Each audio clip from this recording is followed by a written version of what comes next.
Voltamos, meus amigos, tudo bem? Voltamos aí, vamos dar sequência à multiplicação. Paramos na aula passada falando de multiplicação com um fator só. Agora nós vamos falar de multiplicação envolvendo dois fatores, ou até três, ou até quatro, enfim. O importante é que você saia daqui sabendo realmente multiplicar. Me acompanhe. Bom, nesse processo, o que é que nós temos aí, ó? Eu vou fazer aqui para você um produto, tá? Com algumas parcelas e você vai achar super legal, tá? Por exemplo, ó, vamos lá. Exemplo, tá? Eu vou pegar aqui o número 2, 3, 4 e 6 e eu vou multiplicar por 34, tá? Bom, como é que é feito esse processo? Primeiro, esse aqui é o multiplicando, ou seja, se está terminando em MDO, está sofrendo a ação de ser multiplicado. E esse aqui é o multiplicador. Se terminar em dor, está exercendo a ação de aumentar. Ou seja, eu vou aumentar 34 vezes o número 2346. Ou então você pode pensar assim: eu vou adicionar 34 parcelas de 2.346 fatores ou elementos. Então vamos lá. Eu pego como? Eu pego a unidade do fator multiplicador, tá? Que é exatamente o 4. E este 4 ele vai multiplicar quem? Ele começa multiplicando o 6, depois ele vai multiplicar o 4, depois vai multiplicar o 3 e por último vai multiplicar o 2. 4 vezes 6 vai dar 24, vão 2. Prof, por quê? Porque quando eu escrevo para você aqui, ó, 24, lembra que eu só represento a unidade porque passou de uma dezena. E esse 2 vai para a próxima multiplicação. Então aqui você tem, ó, 4, tá certo? V6 dá 24. Coloca-se o 4, vão 2. Então, qual é o procedimento continuando? Você tem 4 vezes 4, 16, com mais 2, 18. Coloca-se o 8, vai 1, né? O resultado da multiplicação deu 18. Coloca-se a unidade, doutor. A unidade, tá? E aí vai mais 1, beleza? Aí o que que vai acontecer aqui? 3 vezes 3, 9, com mais um, 10. Coloca-se o zero. Eu falei 10. Coloca-se o zero e vai 1. Coloca-se o zero que faz parte da unidade e vai 1. Beleza. Aí eu faço 4. Opa, opa, opa. Peraí. Só um minutinho. Voltando aqui, desculpa. Tá, voltando. Opa, opa, opa. Vamos lá. 4 vezes 6, 24. Coloco o 4, vão 2. Ok. 4 vezes 4, 16. Com mais 2, 18. Ok. 4 vezes 3, 12. Com mais um, 13. Coloco 3. Não é isso? Vai 1. Opa, opa, opa. Tá certo? Eu falei 13. 4 vezes 3, 12. Com mais um, 13. Coloco 3, né? Que é justamente a unidade. Ou se você quiser entender assim, é o número que está à direita. Então, na hora que eu multiplico, eu boto sempre o que está à direita. Na hora que eu somo, tanto faz. E aí fica, né? 4 vezes 3, 12. Com mais um, 13. E vai 1. 4 vezes 2 dá 8, e 8 com mais um fica 9. Pronto, eu utilizei o 4 do multiplicador. Agora eu vou utilizar a dezena do fator multiplicador, que é o 3. Tá certo? Que é o 3. E aí, observe bem que esse resultado foi exatamente o resultado gerado pela multiplicação com 4. Agora, eu vou utilizar a multiplicação com quem? Com 3.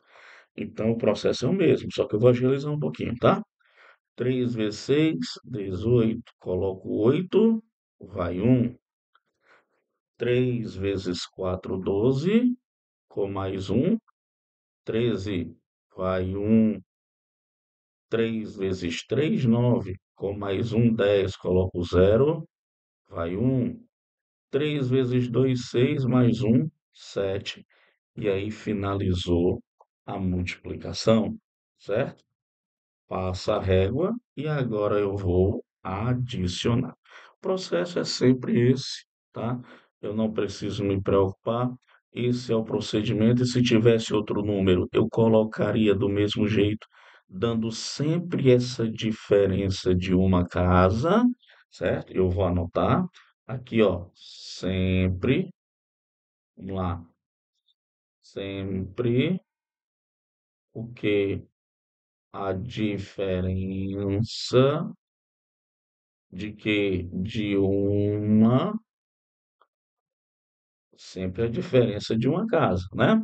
Se eu tivesse outro fator no multiplicador, eu teria que botar embaixo do 3 o próximo resultado e assim vai. Não é isso? Então você tem que esse segundo resultado em vermelho, ele é justamente o resultado gerado pelo fator 3. Então agora nós vamos adicionar os resultados para ver o que é que vai gerar. Ou seja, esse 4 você mantém. 8 mais 8, 16. Coloco 6, vai 1. 3 mais 3, 6 e 1, 7. 9 mais 0 é o próprio 9. E aqui não tem ninguém em cima, você só repete o 7. Conclusão: 17.000, aliás, 79.764 é o resultado desse produto. Tá certo? Ok? E aí, só lembrando, a multiplicação, ela independe do multiplicando e do multiplicador. Tá certo? Por quê? Porque no caso da multiplicação, tá certo? Eu posso ter, por exemplo, olha só, se eu pego o número A e multiplico pelo número B, isto é a mesma coisa que pegar o B e multiplicar pelo A, certo? Aqui vale o que eu chamo de propriedade comutativa. A vezes B é igual a B vezes A. Propriedade comutativa é válida. Se eu pego, por exemplo, 6 vezes 3 é a mesma coisa de 3 vezes 6 vai dar o mesmo 18. Propriedade comutativa válida, certo? Ok? Bom, outro detalhe importante, que eu chamo também de, ó, se eu tenho A vezes B vezes C, se é a mesma coisa que A vezes B vezes C, da seguinte forma, eu posso muito bem multiplicar o A com B e o resultado multiplicar com o elemento de dentro, parêntese, da mesma forma que eu posso pegar o B com o C e o resultado multiplicar com o elemento que está fora, certo? E aí o que que acontece, né? O que que acontece? Esse produto ele não vai ser alterado em virtude de dar preferência à multiplicação eh, reservada pelos parênteses, digamos assim. Então, por exemplo, vamos ver aqui. Se eu tenho, digamos, 6, digamos, tá? Se eu tenho assim, 6 vezes 3 vezes 4. Do outro lado, 6 vezes 3 vezes 4. Se aqui eu multiplico 6 pelo 3, vai dar 18 vezes 4. Isto é a mesma coisa de pegar 6 vezes 3 vezes 4, que vai me dar 12. 18 vezes 4 totalizam 72. 6 vezes 12 também totalizam 72.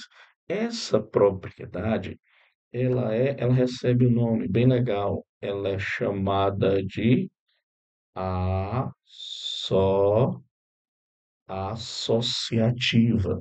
Então, a propriedade associativa, ela também é válida na multiplicação, assim como ela é válida na soma. Só não é válida na subtração, tá? E outro detalhe, se eu pego uma observação, se eu pego um elemento A qualquer, diferente de zero, claro, se eu pego este número A e multiplico pelo um, isso é a mesma coisa que multiplicar o 1 pelo A, que o resultado vai dar o próprio A. O que é que eu quero dizer com isso? Eu quero dizer com isso que o número um ele é nada mais, nada menos do que o elemento neutro da multiplicação. Quem é o elemento neutro da soma, prof? O elemento neutro da soma é o zero. Quem é o elemento neutro da multiplicação, prof? É o um, tá certo? É o número um. Então, nesse caso, sempre, sempre, sempre observar esse detalhe. Elemento neutro da adição. O elemento neutro da adição é o zero. Elemento neutro da multiplicação. Elemento neutro da multiplicação é o número um. Beleza. Show de bola. Essa propriedade, como o nome propriamente dito ele sugere, ela é a propriedade do elemento neutro. Elemento neutro, certo? Show de bola. Então tá aí, pessoal, três propriedadezinhas que são bem interessantes, certo? Que é exatamente inerentes à multiplicação que você precisa saber. E aí, né, só uma pequena observação para a gente poder fechar. Se eu pego esse número A e multiplico por zero, o resultado vai dar quem? Zero. Se um dos elementos da multiplicação ele for o zero, o resultado será zero. Tá certo? Eu não tenho que se comentar. Uma vez que no processo de multiplicação o multiplicando ou o multiplicador, ele for zero, pessoal, o resultado é zero. Não tem para o que fazer, não tem o que fazer, não tem como, tá certo? Esse é o procedimento, ok? Procedimento é sempre esse. E não esqueça, né? É sempre importante você lembrar dessas propriedades. Facilita na hora da resolução da prova, porque às vezes é muito comum vir, por exemplo, nesse caso, cobrando uma propriedadezinha dessa, perguntando se é verdadeiro ou falso. Então você tem que ter cuidado, tá? E a próxima observação ali a ser feita, tá? Aqui eu estou te mostrando uma multiplicação, ó, envolvendo aí, tá certo? Três algarismos para você apreciar, veja, tá? E aí eu vou agora te mostrar a multiplicação por 10, por 100 e por 1000. Quando eu multiplico um fator, tá certo? Um fator que tem um algarismo por 10, o que que vai acontecer? Esse zero, ele é acrescentado à direita desse algarismo. Quando eu multiplico o número 15 por 10, como 10 só tem um zero, esse zero é incorporado à direita do último algarismo. Aqui o 130, estou multiplicando por 10, o que é que vai acontecer? Eu vou do lado do 130 acrescentar o zero do mesmo jeito, tá bom? Então, olha só que fato interessante. Aquele número que não tem o zero, quando eu multiplico por 10, ele fica com um zero. Aquele número que já tem um zero, quando eu multiplico por 10, ele fica com dois zeros. Um número que tem dois zeros, quando eu multiplico por 10, ele fica com três zeros, e assim sucessivamente, tá? E esse zero é colocado sempre à direita do número que está sendo multiplicado por 10, independente de qual que seja o número, tá? Agora, se o fator que eu estiver multiplicando for por 100, o que é que se faz? Eu acrescento, olha só, dois zeros à direita desse número. O 8 multiplicado pelo 100 O 8 multiplicado pelo 100 fica 800. O 16 multiplicado por 100, olha os dois zeros à direita. E o 200 multiplicado por 100, olha os dois zeros à direita, né? E é isso você nota claramente. Quando eu multiplico por 1000, o processo não é diferente. Eu vou acrescentar os três zeros à direita do número que eu estou multiplicando. 7 vezes 1000, vejo os três zeros à direita. 40 vezes 1000, olha os três zeros à direita. Ok? Show de bola, prof.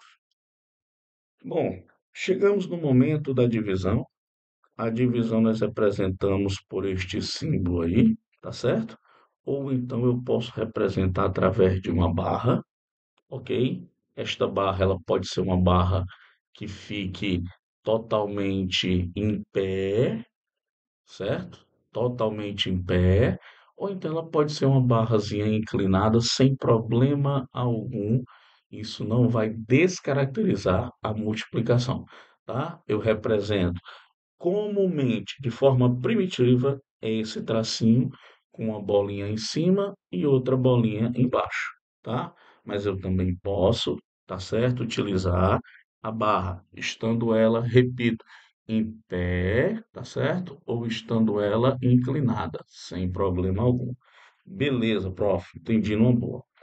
Bom, quando você fala de divisão, nós temos alguns elementos que são bem importantes e merecem ser estudados, tá? Nós temos aqui, por exemplo, nós temos, tá? E tem que ter cuidado. Bem aqui nós temos o D, aqui nós temos o Q e aqui nós temos o R. Esses quatro elementos relacionados são de suma importância no processo de divisão, certo? Esse D maiúsculo, ele é chamado de quê? Esse D maiúsculo, ele é chamado de dividendo. É aquele que está sendo, vou até escrever aqui, ó, está sendo dividido. O dividendo é aquele que está sendo dividido, é o D maiúsculo. O Dzinho, ele é o nosso de, ele é o nosso divisor. Divisor, para você memorizar legal, é aquele que divide, ele exerce a ação de dividir, é aquele que divide. O resultado da relação entre os dois, o resultado da relação entre os dois, é este que nós chamamos de quociente. E este é o resto, né? É o resto da divisão, ok? Dois detalhes muito importantes a gente tem que saber a respeito deles. Primeiro, o dividendo, ele é igual ao divisor vezes o quociente somado com o resto. Essa é a relação mãe do processo. Dividendo é igual ao divisor vezes o quociente somado com o resto. Beleza. Outro detalhe muito importante é que o divisor, tá? O divisor, ele pode ser um número positivo ou negativo, não tem problema. O divisor, ele vai ser um número inteiro. Não importa se ele é um número positivo ou negativo. Tá certo? Ok? Então tem que ter cuidado. Às vezes a gente acha que o divisor ele vai ser sempre positivo. Não. O divisor pode ser positivo ou negativo. Tá certo? Sem problema. Agora, detalhes importantes a respeito do resto. Qual é o detalhe? Vamos lá. Olha só. Quando a gente fala do resto, o resto ele nunca pode ser negativo e nem pode ser maior do que o divisor. O resto, repito, ele nunca pode ser negativo e nem pode ser igual ou maior do que o módulo do divisor. Quando a gente coloca módulo do divisor, é para que esse divisor seja um número positivo. Então, o resto, ele não pode ser negativo e nem pode ser maior ou igual ao divisor. Se você está dividindo um número por 6 e o teu resto deu 6, pode apagar que você errou, certo? Se você está dividindo um número por 7 e o resto deu 8, pode apagar. Você errou pior ainda. Ou então, a gente pode ter uma situação em que a questão ela cite para você que o resto ele é o maior possível. E todas as vezes que o resto for o maior possível, a característica é sempre ser o quê? D menos um. Se o resto é o maior possível, o divisor, tá certo? Para eu encontrar o resto, basta eu diminuir uma unidade do divisor, certo? Ok? Então, ó, resto maior possível implica em divisor menos um, tá certo? Resto maior possível implica em divisor menos um, tá? Não posso esquecer de forma alguma. Outro detalhe aqui, ó, só reforçando, né? Esse aqui é o divisor, tá? Esse é o nosso divisor, tá? Não vamos esquecer, ok? Então, detalhe importante a ser visto também, toda vida que a divisão ela for zero, estamos diante de uma divisão exata, e todas as vezes que o resto for diferente de zero, estamos diante de uma divisão, obviamente, inexata.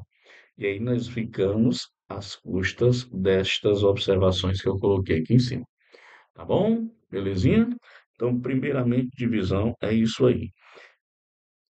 Um outro detalhe que eu chamo, ó, divisão exata, resto zero. Divisão inexata ou aproximada, resto diferente de zero.